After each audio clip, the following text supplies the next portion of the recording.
et messieurs, bonsoir, heureux de vous retrouver. Lors de cette vidéo, je vais vous présenter un ouvrage très précieux et très important de John David Lee, précis de chimie minérale des éditions Duno. Cet ouvrage donc est fort intéressant. Il est traduit par Errol, docteur en sciences physiques. Et il est bien sûr écrit par John David Lee, Senior Lecturer in Organic Chemistry, Loughborough College of Technology.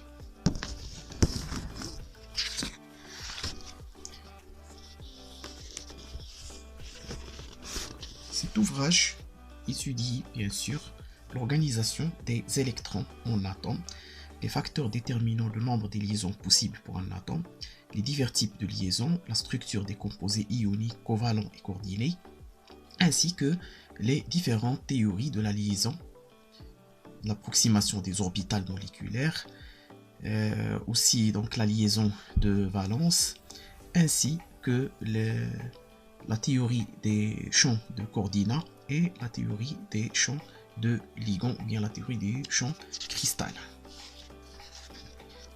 Cet ouvrage est la traduction donc autorisée de la deuxième édition, publiée en anglais sous le titre Concise in Organic Chemistry par The Van Nostrand Company Ltd, Londres, Toronto, New York, Princeton et New Jersey. Cet ouvrage date de 1979 mais garde toute son originalité et toute son actualité. Voilà la note du traducteur, bien sûr. Donc, c'est un livre très utile aux étudiants qui ne possèdent pas une assez solide culture dans ce domaine de chimie minérale. Donc, il traite à la fois les réactions chimiques très classiques, les métaux, les acides et les bases, le chlore, l'ammoniac, les applications très pratiques comme l'enlèvement de la rouille, les stalactites, les frayons, les silicones, et en même temps des ouvertures sur des connaissances nouvelles et actuelles telles que les orbitales, les hybridations, l'aspect structural, les désintégrations, la structure du noyau atomique, la théorie des combinaisons linéaires des orbitales atomiques, les complexes minéraux, les mésons, les positrons, les orbitales dy et dy. Cet ouvrage de 282 pages est constitué de 9 chapitres. Le chapitre 1, la structure atomique et le tableau périodique, l'atome, noyau et éléments électrons orbitaux, nombre quantique, orbital S et F, principe d'exclusion de Pauli, structure des éléments et la règle de Hahn, suite des niveaux d'énergie, disposition des éléments par groupe et bloc. Et problème. Donc, ce livre contient 58 problèmes. Chapitre 2, la valence, formation d'une configuration stable, les types de liaisons, liaisons ioniques, covalentes, coordonnées, métalliques et liaisons doubles et triples.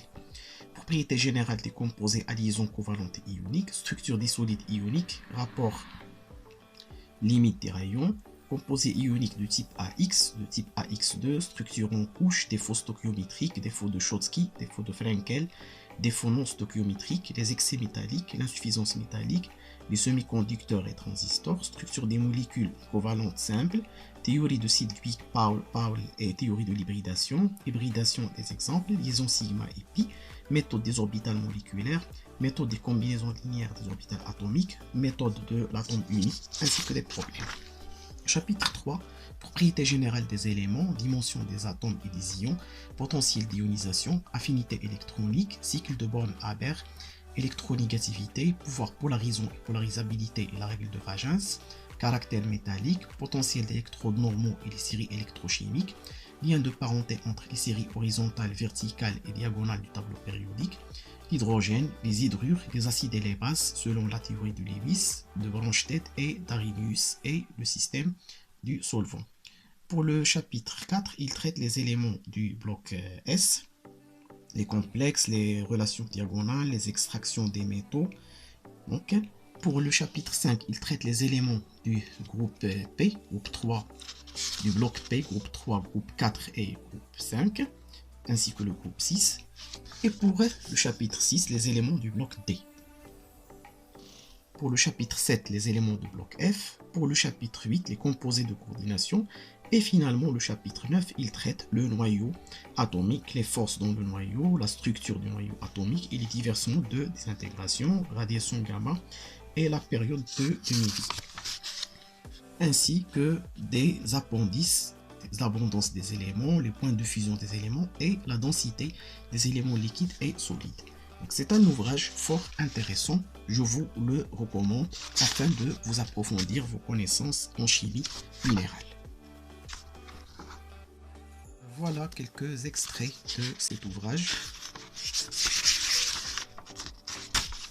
Ici, comme vous voyez, donc la théorie de l'hybridation ainsi que la théorie de Gillespie pour la stéréochimie, bien sûr, des molécules. Donc, quelques extraits de cet ouvrage fort intéressant.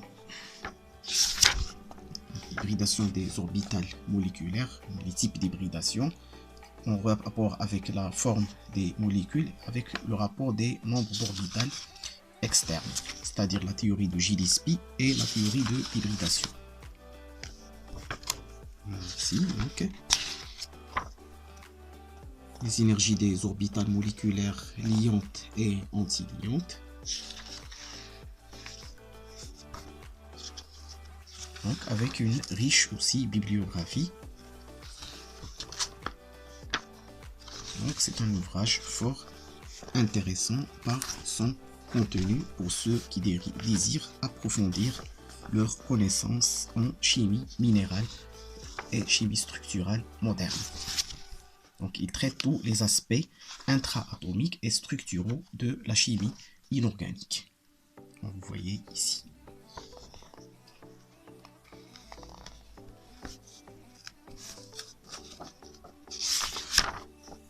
Donc, les éléments du bloc F.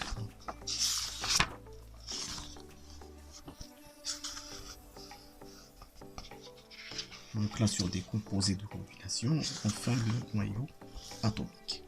Donc c'est un ouvrage traité d'une manière concise et originale.